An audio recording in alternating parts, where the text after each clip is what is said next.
Remember when WWE released another console game in 2009 that wasn't SmackDown vs. Raw? That's right, we're talking about Legends of WrestleMania. Today we're diving into this WWE game that had so much potential, but left so much to be desired. What went wrong with this game? Why didn't it live up to the hype? And if you're into retro wrestling games, this one was supposed to be for you. Let's take a look at Legends of WrestleMania. Legends of WrestleMania was released in March of 2009, right around WrestleMania season, developed by Yuke's and published by THQ. The concept was very promising, a game focused entirely on the biggest legends of WWE history from the first 15 WrestleManias. We're talking about Hulk Hogan, The Rock, Ultimate Warrior, Andre the Giant, all the icons, all the legends, everybody that was a WrestleMania superstar. But despite the nostalgic factor, Legends of WrestleMania never really clicked with wrestling fans or gamers. Today we're going to break down all of it, what went wrong with the title, from the gameplay to the lack of depth to why it didn't stack up to the other wrestling games at the time. First, let's talk about the gameplay. If you played the WWE games at the time, you were familiar with Yuke's and the SmackDown vs. Raw series. Those games had a solid engine, good customization, tons of moves, all that to boot, but Legends of WrestleMania, not so much. One of the biggest issues with the game was the oversimplified control system. The developers designed it to be more arcade-like, less about technical wrestling and more about simple button presses. You had a limited set of moves for each wrestler, which made matches feel repetitive really fast. Compared to the more complex system in SmackDown vs. Raw, it felt like a step backwards with Legends of WrestleMania. And then there was the QuickTime events. Oh, good old QuickTime events. Either you love them or you hate them or you fall somewhere in the middle, but it's a very polarizing topic here. Yes, this was the era of QuickTime events, and they were all the rage. But to put them in a wrestling game? Yeah, that didn't quite fit. Every major moment in a match was reduced to a series of quick button presses, which took away from the intensity and the control that the fans loved in the more simulation style of the wrestling games. You were basically just watching a match play out rather than truly participating. Next, we're going to talk about the roster. Now, the idea was to focus on legends, which was cool, but the roster was still pretty small, with less than 40 characters. You had heavy hitters like Hulk Hogan, Bret Hart, and Stone Cold, but some key names were missing, like Randy Savage, a huge name in the wrestling world, and to not include him in the game was a huge misstep. However, it was cool to play as some legends that we weren't used to playing as, such as Kamala, King Kong Bundy, Junkyard Dog, Michael P.S. Hayes, Coco Beware, and even Big John Studd were included. And to go along with that, we had 4 managers included in the game: Bobby the Brain Heenan, Mr. Fuji, Jimmy Hart, and Paul Bearer. Also, we got one of the most unique features in all of wrestling video games for Legends of WrestleMania, which was the ability to import the roster from SmackDown vs. Raw 2009, which sounds like an awesome addition at first. You could add all the current superstars from SVR 09 into Legends of WrestleMania, which beefed up the roster significantly. This meant you could have matches like John Cena vs. Hulk Hogan or The Undertaker from 2009 against the 1990 version of The Undertaker. The idea of combining the past and present in one game was a really cool idea in theory, but the feature had its limitation. First, the imported superstars couldn't use the same control system as they did in SVR 2009. They were stuck with that simplified arcade controls from Legends of WrestleMania. So even though you had a bigger roster, you didn't really get the full SVR experience. The movesets were still limited, and the gameplay overall didn't change. And to be honest, while it was cool to have a larger roster, it didn't fix the core issues with the game, especially when it comes to depth and replayability. If anything, it just highlighted the differences between the two games and made sure the fans wish Legends of WrestleMania felt more like the SVR series. Not only did we have roster issues, but the game had limited match types.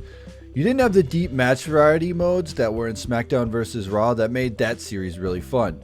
There were basic matches like singles, tag team, and a few gimmick matches, but it didn't have any crazy customization options that made the other WWE games stand out.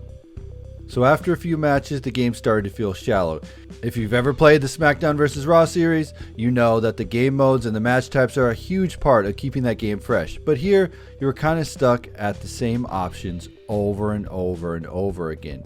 The selling point for this game was the WrestleMania Tour mode, which was split into 3 different categories: Relive, Rewrite, and Redefine. That sounds pretty awesome, right? The idea was to let you step back in time and either recreate, alter, or completely change the outcome of iconic WrestleMania matches. On paper, that sounds like a dream come true for wrestling fans who grew up watching these matches. In the Relive mode, you would play out the classic WrestleMania matches exactly as they happened in history. Think of Hogan versus Andre at WrestleMania, or Shawn Michaels versus Bret. You were tasked with completing specific objectives during the match to match real-life events, like hitting Hulk Hogan's body slam on Andre the Giant. While recreating these iconic moments was fun at first, the novelty quickly wore off. The objectives felt restrictive and repetitive. Once you completed the task, you realized there wasn't much freedom to play the match the way you wanted, and going back and playing again wasn't much fun either. You had to follow a script, and for players who like the unpredictability and freedom of SVR, it felt like you were on rails. Then there was Rewrite mode, where you could take some of those legendary matches and change the outcome. For example, you can make Andre defeat Hogan or have Bret Hart beat Shawn Michaels at WrestleMania. Once again, the concept was limited by the same repetitive gameplay. The match objectives were almost identical to Relive mode, just flipped around. Sure, it was cool to see alternative outcomes, but the lack of creativity and unexpected twists really held this mode back from being something that was memorable. And lastly, you had Redefine, where you could change the match stipulation entirely. So instead of a single match between The Rock and Stone Cold Steve Austin, you could make it a steel cage match or a no-holds-barred match. This mode probably had the most potential, but even here it felt like the game was lacking any real depth. Sure, you could tweak the match type, but the customization was nowhere near as expansive as we had in other WWE games. It felt like a gimmick rather than a fully fleshed out mode.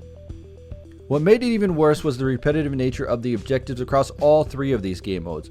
Whether you relive history, rewrite it, or redefine it, you were still stuck doing the same button prompts and QTEs over and over again. There were only so many variations of hit a finisher or avoid damage for 30 seconds that you could do before it gets stale. The overall structure didn't encourage replayability, which is a huge problem for a wrestling game. Another game mode was the Legend Killer mode. The idea behind this game mode was to simulate a rising superstar or a modern WWE superstar trying to prove themselves by taking on iconic wrestlers from WWE's history. Your task was to face off and defeat series of WWE legends in increasingly difficult matches. The more legends you defeat, the higher you rank as Legend Killer. You could use a created wrestler, allowing you to take custom superstar into this mode, or you could import WWE SmackDown vs. Raw 2009 wrestler for this mode. This is one of the few modes when you can get some longevity out of a created character. The structure of the mode was similar to a ladder or a gauntlet match. You'd start with relatively easy legends and gradually move up the ranks to face more difficult ones. The goal was to defeat all the legends and become the top ranking Legend Killer, achieving ultimate bragging rights. But like the rest of the game, Legend Killer mode suffered from simplified, arcade style controls that many fans found too basic. While the concept of climbing the ranks and defeating legends was exciting, the repetitive and limited gameplay reduced the fun over time.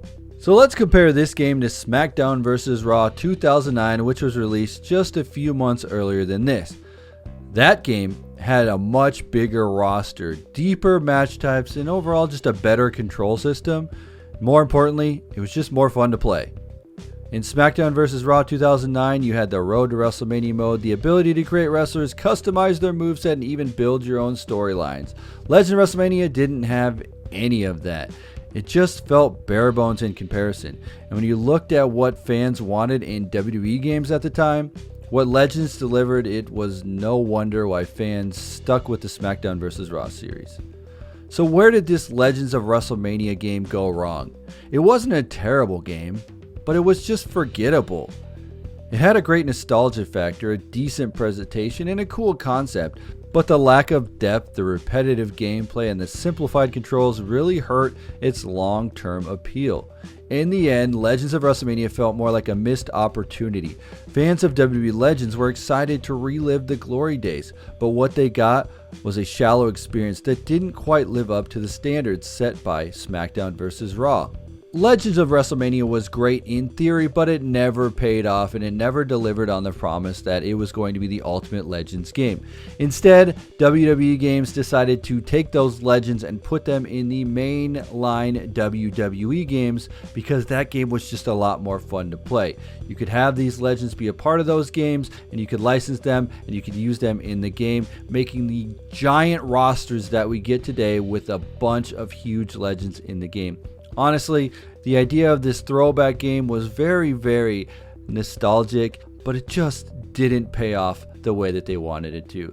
But I gotta know what you guys think. Did you like this game? Did you hate this game? Honestly, to me, it's one of those games I look back with good memories thinking, yeah, it was a good game to play at the time, but honestly, I took it and sold it to a GameStop and said, yeah, that's it. I don't need this game anymore. But I want to know what you guys think. As always, I'm TonyPizzaGuy. We will see you in another video.